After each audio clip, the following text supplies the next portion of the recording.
Good morning, everybody. Welcome to Olaf's Oldtimer. Today I'd like to introduce you to this, as I think, beautiful W126, which makes it the former S-Class. It was built in 1981. It is a 500 SE, so it has a V8 5-liter petrol engine. It's still driving very nicely. We do have some issues when the car is idling, and I haven't found the issue yet. I thought it was the gas pump. In this car it's mounted in the back, quite close to the gas tank. Changed the whole thing, including the filter, and it was a true mess, because of course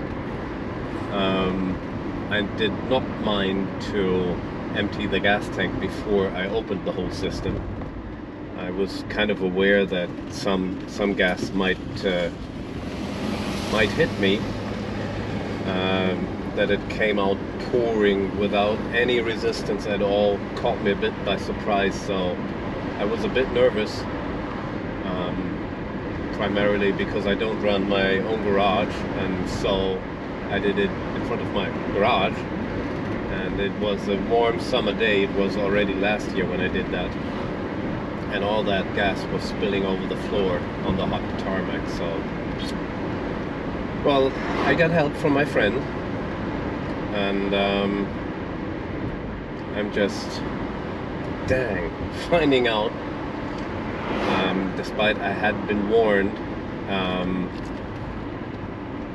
that the road I wanted to take was closed for the day. So we are going to take a detour and drive back. Well, maybe the more you can see from whatever you can see from that angle, from northern German town and countryside. Yeah, so that issue is not fixed. So the car, when idling, does kind of stop in between. The motor keeps running, but not all cylinders are running perfectly fine. So maybe it's an issue with the ignition. I own this car for, I think, 7 years now, and I believe when I bought it from a very old man who had the car for years and years, I think I did change the plugs, so they grew old now, although I don't drive too much with the car. I believe maybe 5,000 kilometers a year, maybe it's only 1,000. That's more than 1,000, so I guess the figure, a couple thousand kilometers, is quite accurate, so that's not really much for those plugs.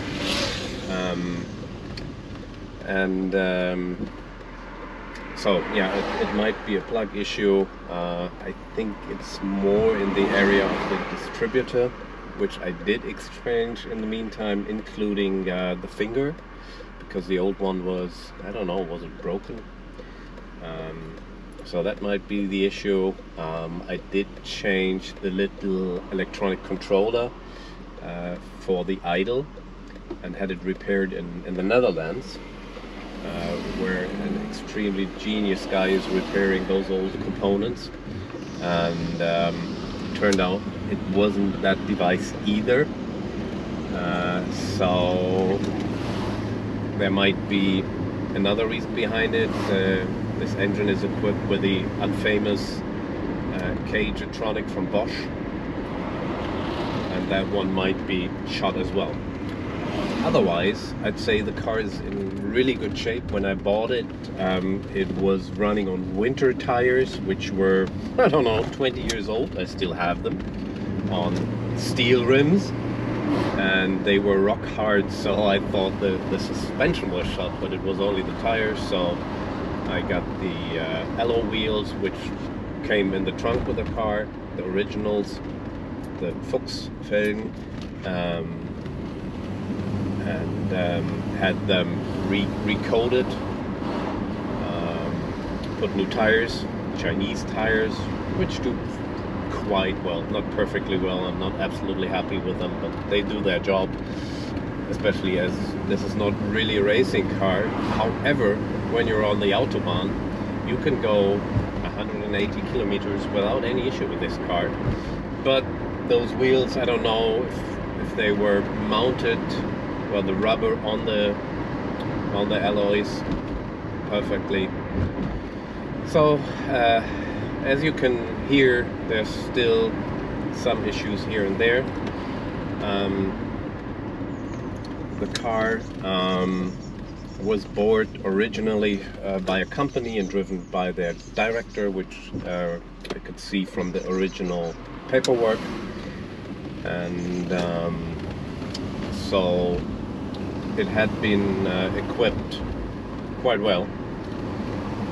In between we have an aftermarket stereo in it, because I love music, and well, those old radios don't do that much of a good job. I had the speakers exchanged. Had to find out that the rear speakers, which were not equipped, was only equipped with stereo speakers in front. The ones I bought there, they are no good at all, so they are turned off. The ones in the front, the originals, they were broken, and I replaced them with Alpines, the oval figure with a white cone, and they have a very good sound. So the car has a radio, it has a power roof, which is open right now, power windows, power steering, it has center locking, it's equipped with an alarm system, original by Mercedes-Benz, as you can see from the key. It has a red dot, and that led me to quite some trouble, but that's another story. What else do we have? We have the original grey leather seating in extremely fine condition. As you may see from the door cards, everything is in perfect shape. The wood is in good shape. We have equipped down here, factory equipped, a Webasto external heater, so also when the car is turned off, you can have a heater running. Of course, that system doesn't work. The electronic behind it works, and the electric pump works, but it does not start, and it's very tough to find anybody to get this system running. So if you have a good address in northern Germany, Hamburg area, please let me know. I'd be very happy to hear about that, to get that one fixed. The car is equipped with a cruise control, which in the beginning worked nicely, and then started to do the funniest things by speeding up 100% on the Autobahn without touching it. That was quite worrisome, and as I had to figure out that the car is draining the battery, I had to do something with the alarm system, which didn't work properly, and I also disconnected the cruise control. The cruise control, I'm very sure it could be repaired also by this nice expert in the Netherlands. I may include his name and address later on, because he's really a huge help.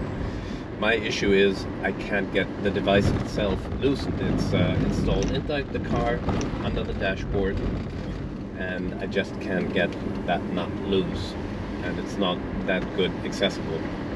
Also an issue for a later day. What else do we have? I think that's all the extras. We have a right rear view mirror, electronically controlled from the center. The left one is manual from the inside, which was standard from Mercedes, as I guess they figured you can reach that one without problem, but not the one on the passenger side, so that could be well equipped. From stock, the car is equipped with how do we call it, an anti-dive systematic.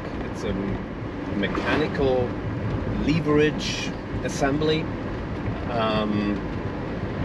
which stabilizes the car, so if you hit the throttle, the car does not raise in the front and go down in the back, as you can see from many older cars with huge engines that they really go down in the back when they start off. This car doesn't, it just goes straight. That works extremely fine, and I think that was standard with the 500 SE. And we have an ABS system, and I think it works. I so far was not in the need of using it. We have some speed bumps here. But as we get every other year, we get the TÜV, the ITV, the MOT in Great Britain. I don't know how it's called in France and Netherlands. And Spain is ITV. We got that every year without any issue. There's no controls lighting up, and there is a warning control if the ABS is failing, so that should work fine. And I guess that's the story with all the extras. And now we'll keep driving. Here it's a bit not so interesting. We're driving through a little village close to my home base.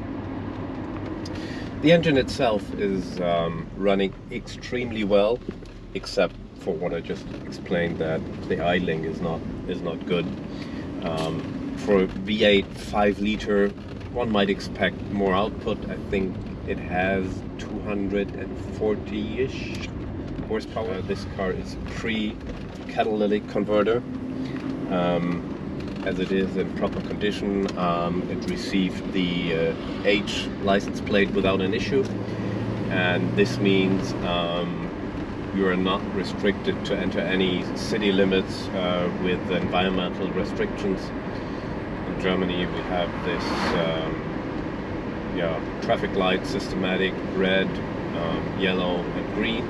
This car would get a red because there's no catalytic converter on it, but you don't need it because of the H license for historic cars. So you don't have any issues there. It runs perfectly on the countryside. It's easy to drive in town. The car itself could be overlooked very easily, so there's no issues in getting any trouble. And on the Autobahn, power is more than plenty with the acceleration. And what I think is outstanding is the mileage, the gas mileage you get on it. I can't really transfer the German kind of measure. Isn't that the sound? This is 100 kilometers now right now, with windows open, so you hear more wind noise than the car noise. Should have thought about that. What I wanted to say, the gas mileage is excellent for a car of this age, weight, horsepower and engine size, because you can run it easily on 13 liters per 100 kilometers. And over the years, I think it's a mix of 50% in town and a 50% commuting for me to work, which is 70 kilometers distance. That's about 50 something miles. And I get along with 14 liters easily. When I take it slow on the countrysides, it's easy to drive the car with 12 liters too. So for now, I think that's the first impression of the car.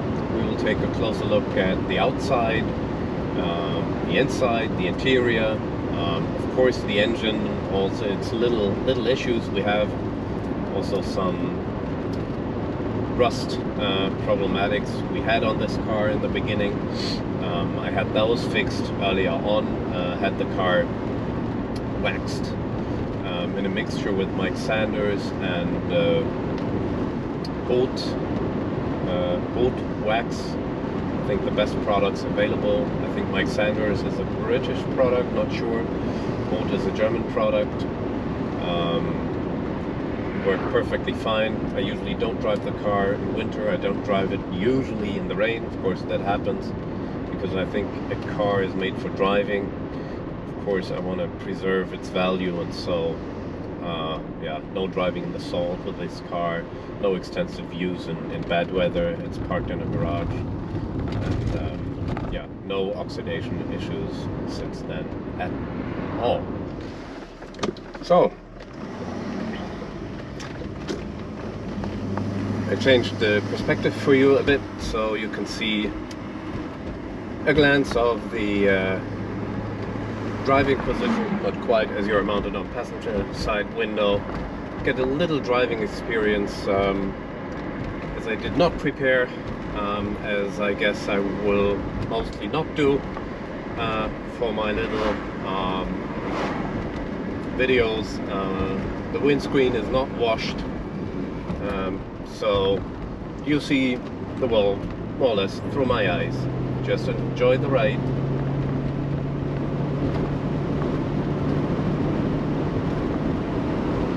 You may hear wind noise a bit as it's warm today. My little dog is joining me in the back, so the windows are open. I'll regulate this one a bit, and the sunroof is open. Usually you are good with a wind noise up to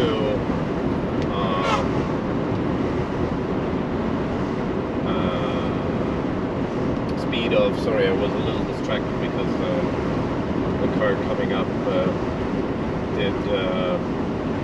did honk its horn at me, so don't know what that was about. Maybe a little warning, so I better not speed.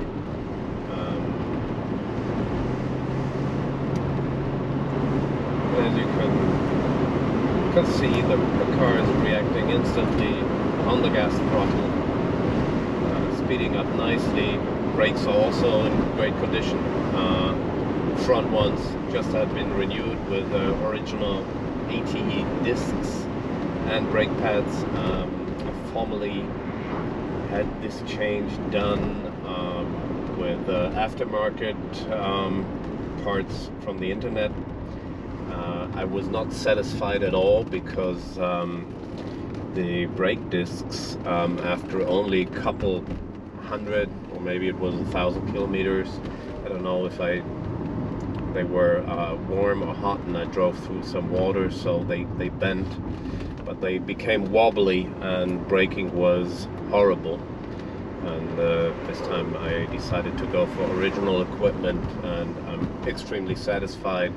Parts are not too expensive. Of course, when you go to the Mercedes dealer, they make you pay for the availability of parts, which in general, and here I can only speak for the Mercedes brand, is excellent.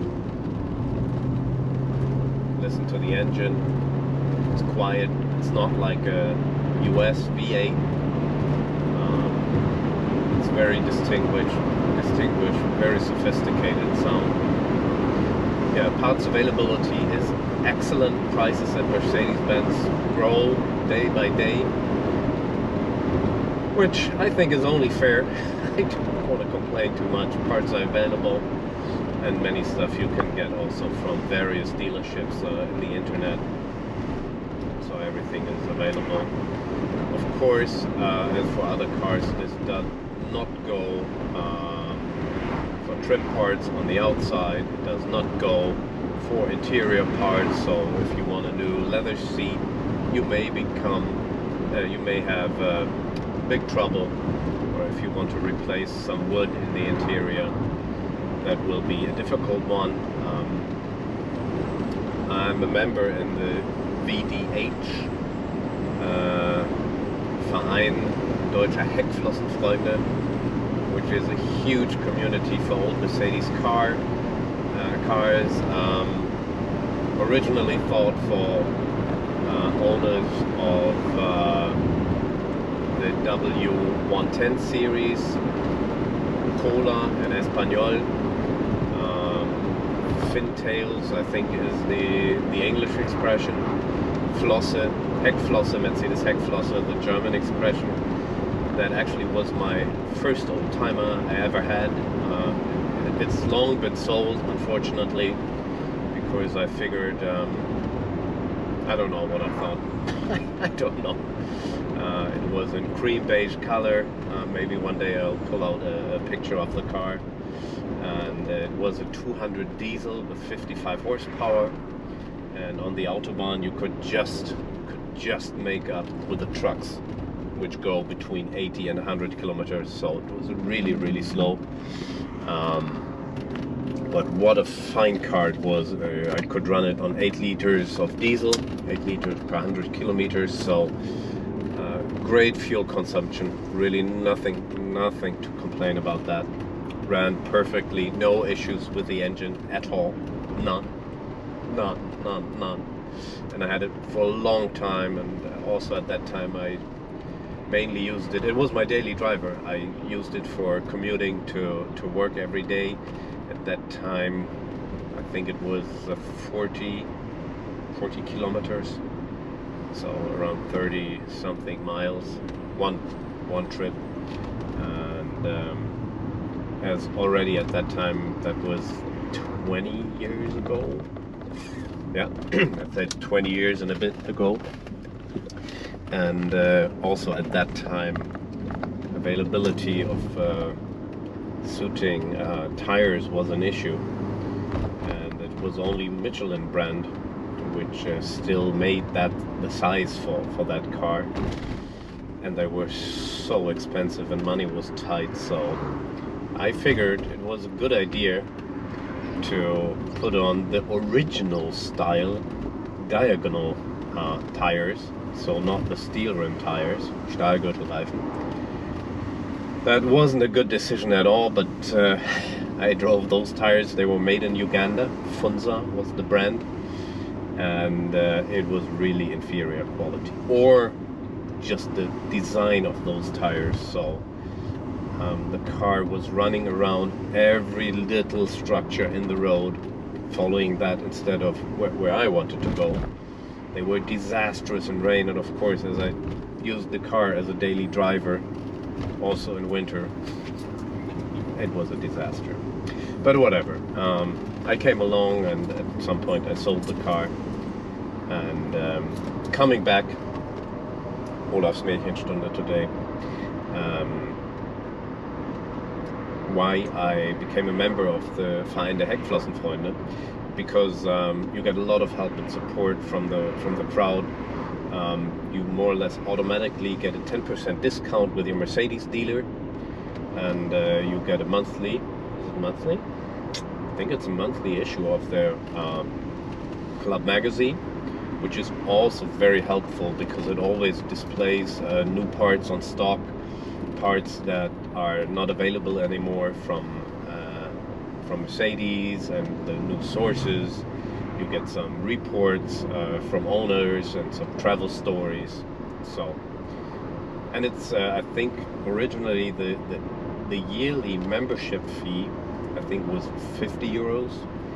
I assume it raised in between, so maybe it's 60 euros. But if you only once have to buy a bigger part from Mercedes, it pays off instantly, and it's really great to have some people to talk to. It was especially in that time, because at that time there was no internet, so there was no YouTube, there was no discussion groups in the internet where you could just place your question and get help. So that was your source of information, to get some email addresses and phone numbers from people to talk to. Maybe in the background you hear a little squealing noise, which is another issue with this car. I think there's something with the brakes, probably rear brakes, because the front brakes just have been done, as I said, and the car is makes squealing noises almost all the time, depending on, I don't know, direction. Right now it's gone, so it's an on-off coming noise, and I couldn't figure that out. And I will let you join in a future video how we're going to tackle that one and find a solution. So, that's it for today, my friends. Have a great day, have a nice weekend, stay safe and healthy.